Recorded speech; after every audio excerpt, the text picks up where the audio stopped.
Good evening, YouTube. Hardball Crazy coming back with the video. Tonight is going to be a different type of video. I will not show any cards whatsoever, but I think this video will be just as enjoyable or more so. I was inspired by another video on the YouTube rabbit hole, not baseball related, not card related, not hobby related. Just saw a random video where this guy was giving out American phrases and the origins, the meanings behind them. He had like 20 of them or so. And then the light bulb hit in my head. Whoa, let's do a video on all the several baseball phrases, the meanings of it, and the origins of it. Maybe you'll learn something. I certainly did during the research. And because baseball has a rich history, part of American lingo, and you hear these terms during a baseball game, during the baseball season, that's used, and you probably think, what does that mean? Where does it come from? I will hopefully answer some of those questions. First one is the Baltimore chop. It is when a batter hits the ball downward in front of the plate so hard it produces a high hop, which allows the batter to beat out the throw at first.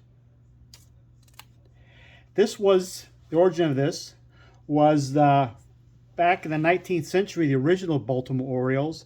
And there was a favorite weapon of the Baltimore Orioles where they had hard infield ground in front of home plate where Wee Willie Keeler and Huey Jennings and others would hit balls down at the hard ground and had high hoppers allow them to reach base. Next, a Texas leaguer, meaning a bloop hit that lands softly between the outfielder and infielder. The origin, also back in the 19th century, early 20th, is when Ollie Pickering, in 1901, was playing the Texas League, and he hit several consecutive balls right over the infield and outfield and got some hits, and his teammates are calling him the Texas Leaguer, and that's where it all started from. Next, can of corn,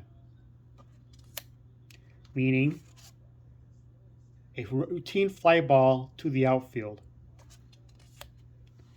A can of corn was first came about when early grocery stores would stock cans of vegetables on top shelves, and they would use a stick to knock the canned veggies off the shelf and gently have them land in their apron as they come down.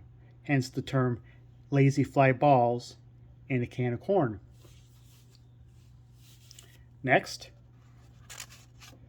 Mendoza line, which means you're batting 200. Mario Mendoza, named after light-hitting, good-fielding Mario Mendoza of the 70s and 80s. It was first used by Mendoza's Seattle teammates Bruce Bochy and Tom Paciorek, rubbing the shortstop that how he's a light-hitting 200 hitter. Then when the Royals came to town, a struggling George Brett was batting pretty badly, and the two Mariners teased Brett about being on the Mendoza line. And Brett mentioned that in the ESPN interview, and that term took off, meaning Mario Mendoza line, meaning batting 200, even though Mario Mendoza was really about 210, 215 career hitter. Next, Bush League. Something that is below professional standards. Early small-town baseball clubs referred to as Bush League teams. So anything goes in those type of games, and they're less than professional. Hence, anything happens in the professional ranks that is perceived to be less standards is called Bush League. Around the horn. a double or triple play that starts at third base, that goes to second to first, or just throwing the ball around the infield after infield or strikeout. Around the horn originally was termed for sailors when they had to travel around Cape Horn, the southern tip of South America, prior to the building of the Panama Canal. How it adapted to baseball is not quite sure. Perhaps just that its similarities of throwing the ball around the infield, sort of like going around the horn sail trip. That's probably as close as you can, or maybe the shape of the infield is going around a cape, so that is the theories. There's no definitive reason how it adopted to baseball, but the term around the horn came from sailors traveling around Cape Horn to travel through past South America. Ducks on the pond, meaning base runners. Originally coined by Senators announcer Arch McDonald from the 30s into the 50s. Also a favorite term of Dizzy Dean, who was a popular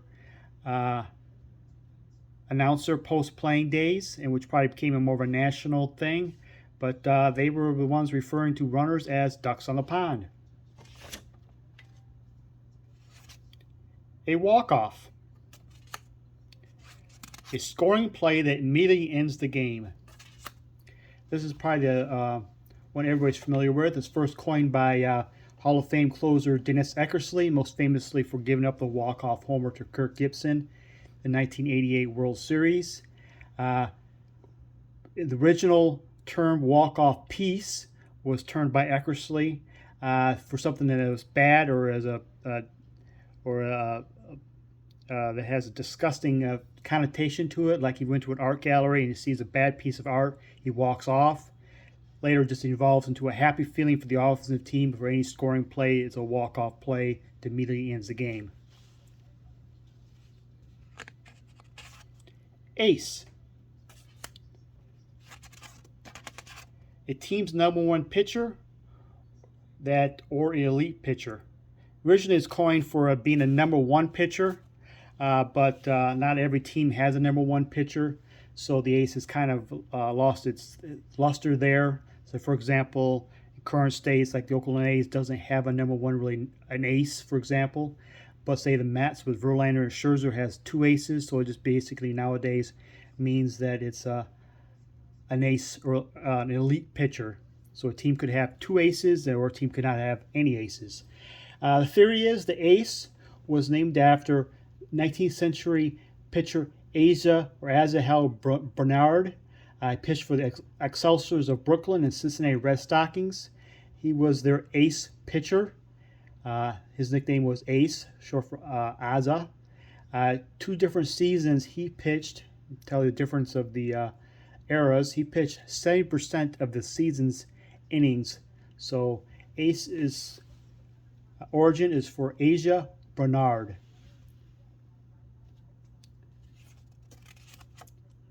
Tools of ignorance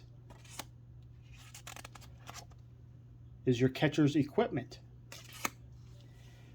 Coined by Muddy Rule, the former catcher of the Washington Senators. For a while, he was Walter Johnson's personal catcher. And Bill Dickey.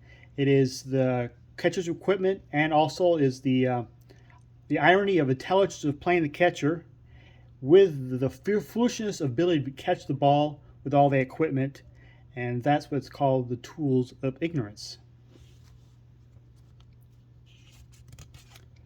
Southpaw. A left-handed pitcher. Southpaw was first coined way back in the day before ballparks had lights, and all the ballparks were built in a way where the batter was facing east to avoid the afternoon sun, and therefore the pitching arm was facing south. So that's why all the pitchers are called southpaws.